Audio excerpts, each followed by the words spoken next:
हर हर महादेव। सभी भाइयों को राम राम और स्वागत है आप सभी का मेरे चैनल पर।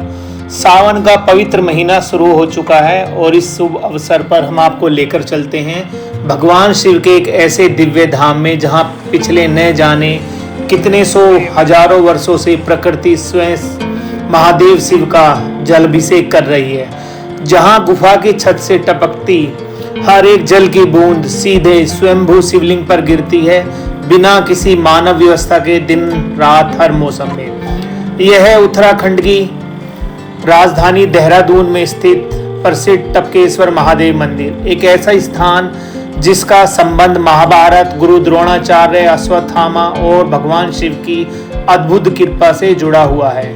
लेकिन क्या आप जानते हैं इस मंदिर का नाम टपकेश्वर क्यों पड़ा? क्या सच में यहाँ कभी पानी नहीं बल्कि दूध टपकता था? और आखिर इस गुफा के दूसरी ओर बना वैष्णो देवी मंदिर क्यों हजारों श्रद्धालुओं को अपनी ओर आकर्षित करता है? आज की इस यात्रा में हम जानेंगे इस प्राचीन मंदिर का इतिहास, इसकी पौराणिक कथा, यहाँ होने वाले चमत्कार, आसपास के छिपे हुए मंदिर और वह सब कुछ जो हर शिव भक्त को अपने जीवन में कम से कम एक बार अवश्य देखना चाहिए। तो चलिए हर हर महादेव के जयकारे के साथ शुरू करते हैं हम हमारी यात्रा टपकेश्वर महादेव मंदिर। उत्तराखंड जिसे देवभूमि के नाम से जाना जाता है, यहाँ का लगभग हर पर्वत, हर नदी, हर घाटी किसी न किसी देवी देवता की कथा अपने भीतर समेटे हुए है। इन्हीं पवित्र स्थलों में से एक है टपकेश्वर महादेव मंदिर, जो उत्तराखंड की राजधानी देहरादून के गढ़ी कैंट क्षेत्र में स्थित है। यह मंदिर देहरादून शहर के घंटाघर से लगभग 6.5 किलोमीटर और प्रसिद्ध फॉरेस्ट रिसर्च इंस्टीट्यूट यानी FRI से लगभग 7 किलोमीटर की दूरी पर स्थित है। यदि आप दिल्ली से यहाँ आना चाहते हैं तो सड़क मार्ग से लगभग 250 किलोमीटर की यात्रा करके 6 से 7 घंटे में आसानी से पहुँच सकते हैं। जो निकटतम रेलवे स्टेशन है देहरादून रेलवे स्टेशन है, जो यहाँ से लगभग 7.5 किलोमीटर दूर है, और हवाई अड्डा है जोली ग्रांट एयरपोर्ट, जो यहाँ से 32 किलोमीटर है। लेकिन टपकेश्वर महादेव की सबसे बड़ी खासियत इसकी लोकेशन नहीं बल्कि इसका प्राकृतिक वातावरण है।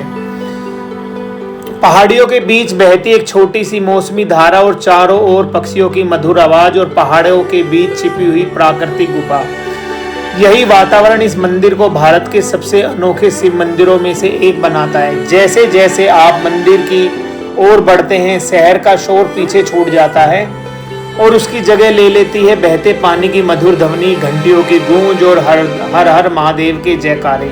यही वह क्षण होता है जब आपको महसूस होने लगता है कि आप किसी साधारण मंदिर में नहीं बल्कि हजारों वर्ष पुराने एक दिव्य तपोभूमि में प्रवेश कर रहे हैं। आज से हजारों वर्ष पहले जब महाभारत का काल चल रहा था, तब इस स्थान पर निवास करते थे महान धनुर्विद्याचार्य गुरु द्रोणाचार्य, जिन्होंने कौरवों और पांडवों दोनों को शस्त्र विद्या सिखाई। अर्जुन, भीम, युधिष्ठिर, दुर्योधन, कर्ण, इन सभी योद्धाओं के गुरु द्रोणाचार्य जी थे। लेकिन इतने महान गुरु होने के बावजूद उनका जीवन अत्यंत साधारण था। कहा जाता है कि वे अपने परिवार के साथ इसी प्राकृतिक गुफा में निवास करते थे।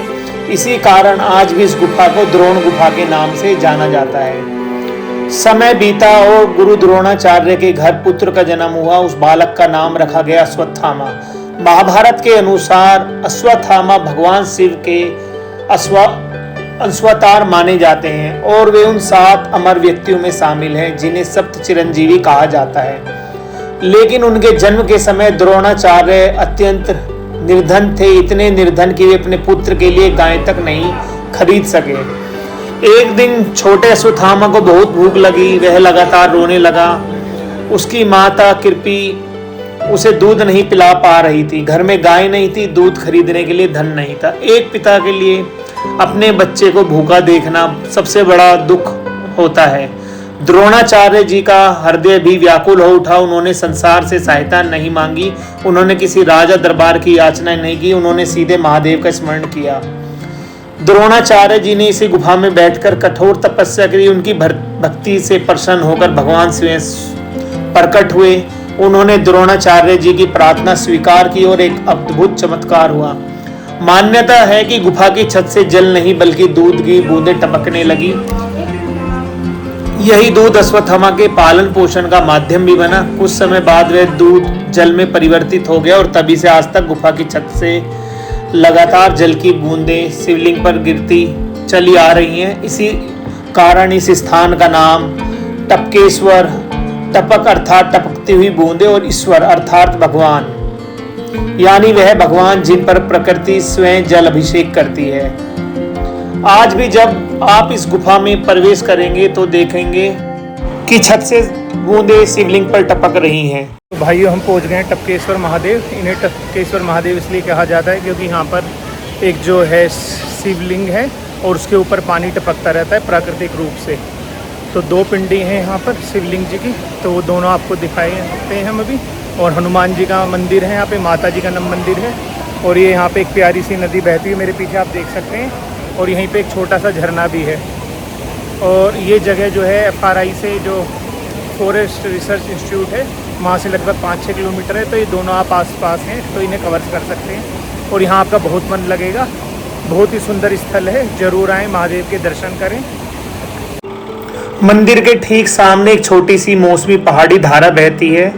कई वेबसाइटों पर इसे गलती से आसन नदी बताते हैं, लेकिन वास्तव में यह टोंस नदी तंत्र से जुड़ी एक मौसमी पहाड़ी धारा है। पीछे आप देख सकते हैं, ये एक छोटा सा झरना है जो कि नदी के बहाव कुछ 5-6 फीट का है। ये है टपकेश्वर महादेव के पीछे जो नदी बहती है, वहीं पर है स्थित। लेकिन ये जो पीछे नदी है, वास्तव में यह टोंस नदी तंत्र से जुड़ी एक मौसमी पहाड़ी धारा है, जिसे स्थानीय लोग अलग अलग नामों से जानते हैं। बरसात के मौसम में यह छोटी धारा पूरे मंदिर परिसर की सुंदरता को कई गुना बढ़ा देती है। एक छोटा पुल इस धारा के ऊपर बना हुआ है और यही पुल आपको ले जाता है कि ऐसे स्थान पर जिसके बारे में बहुत ही कम लोग जानते हैं, लेकिन उस बारे में हम थोड़ी देर बाद बात करेंगे। तो भाइयों, टपकेश्वर महादेव जी के दर्शन कर लिए। अब चलते हैं श्री महाभद्रकाली सैन्य सिद्ध शक्तिपीठ और फिर चलेंगे माता वैष्णो देवी का भी यहाँ पे एक मंदिर है गुफा में। जैसे माता है वहाँ जम्मू में, ऐसे यहाँ पर भी एक टेम्पल है। अधिकांश श्रद्धालु टपकेश्वर महादेव के दर्शन करने के बाद यहीं से वापस लौट जाते हैं, लेकिन बहुत कम लोग जानते हैं कि मंदिर के ठीक सामने बहने वाली छोटी सी धारा के उस पार एक अद्भुत आध्यात्मिक स्थल आपका इंतजार कर रहा होता है। एक छोटा सा पुल पार करते ही आप पहुंचते हैं मां वैष्णो देवी गुफा मंदिर के प्रवेश द्वार पर। यह मंदिर जम्मू कश्मीर के प्रसिद्ध श्री माता वैष्णो देवी धाम की तर्ज पर बनाया गया है, ताकि जो श्रद्धालु किसी कारणवश कटरा की कठिन यात्रा नहीं कर सकते, वे यहाँ भी उसी तरह से आध्यात्मिक अनुभव प्राप्त कर सके। जैसे ही आप माँ गुफा के भीतर प्रवेश करते हैं, रास्ता धीरे धीरे सकरा होने लगता है।